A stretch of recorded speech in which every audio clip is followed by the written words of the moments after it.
सुभाषिनी का नारा, अगर देश को बचाना है तो भाजपा हराओ। उत्तर प्रदेश के जनपद मुरादाबाद में दलित शोषण मुक्ति मंच व अखिल भारतीय खेत मजदूर यूनियन उत्तर प्रदेश की ओर से दलितों को शोषण मुक्त करने व उनके अधिकार दिलाने के लिए विशाल दलित अधिकार कन्वेंशन कार्यक्रम का आयोजन किया गया।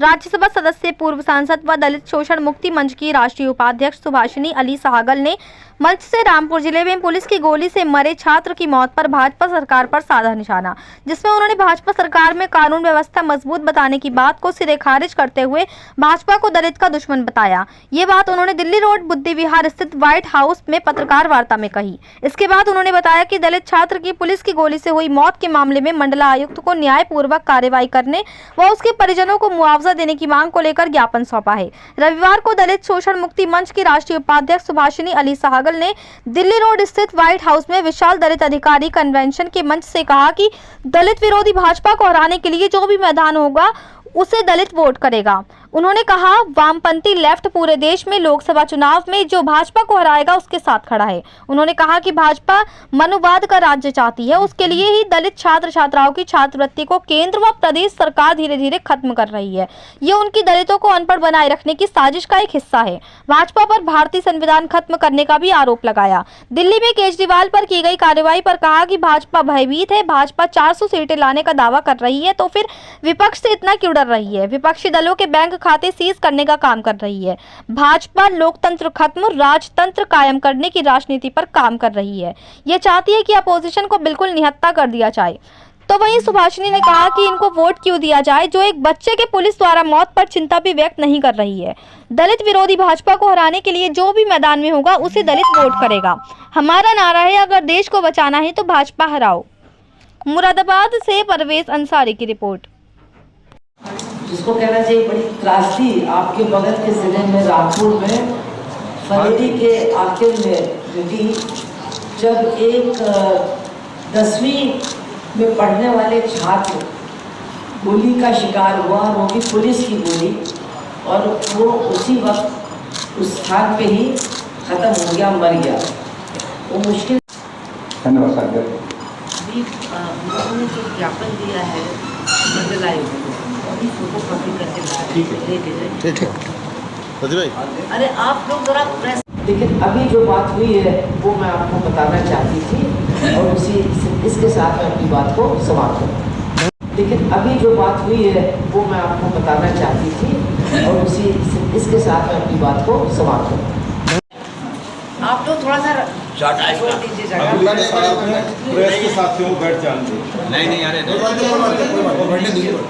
आप लोग ऐसे बोलते हुए हो जाए, हम फोटो करके उन्होंने भागने का काम किया और पुलिस ने वहाँ गोली चलाई और इस लड़के को यहीं सर में गोली लगी और वो वहीं पर मर गया, वहीं पर ढेर हो गया। तो उस पूरे मामले में अभी तक कोई भी कार्रवाई नहीं हुई है।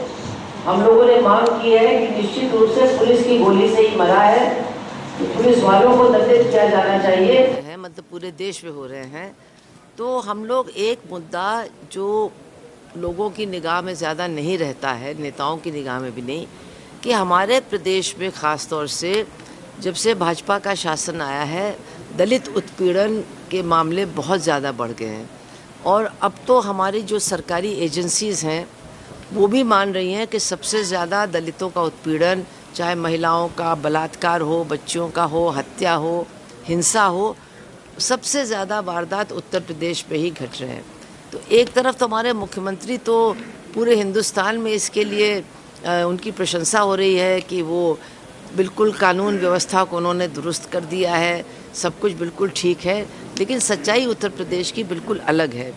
और वही बात आज हम लोग सम्मेलन में डिस्कस करना चाहते हैं। हम लोगों ने एक पर्चा भी तैयार किया है और इसके साथ साथ जो केंद्र सरकार है उसकी जो नीतियां हैं वो भी गरीब विरोधी हैं, दलित विरोधी हैं। अभी मैंने वो स्कॉलरशिप की बात की, तो उत्तर प्रदेश जैसे राज्य में तो जिनको स्कॉलरशिप मिलनी चाहिए वो करीब करीब नहीं मिल रही है।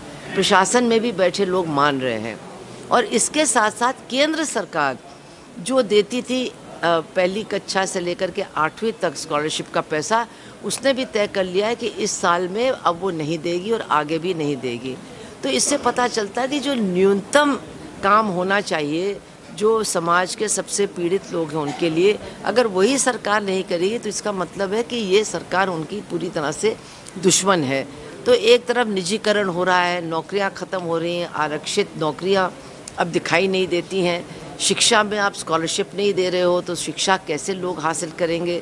तो ये जो बुनियादी चीज़ें हैं वो भी उनसे छीनी जा रही हैं, दलित समाज से, पिछड़ों से, तमाम लोग, महिलाओं से। और इसके साथ साथ उत्पीड़न और हिंसा की घटनाएं बहुत ज़्यादा बढ़ रही हैं, छुआछूत की घटनाएं।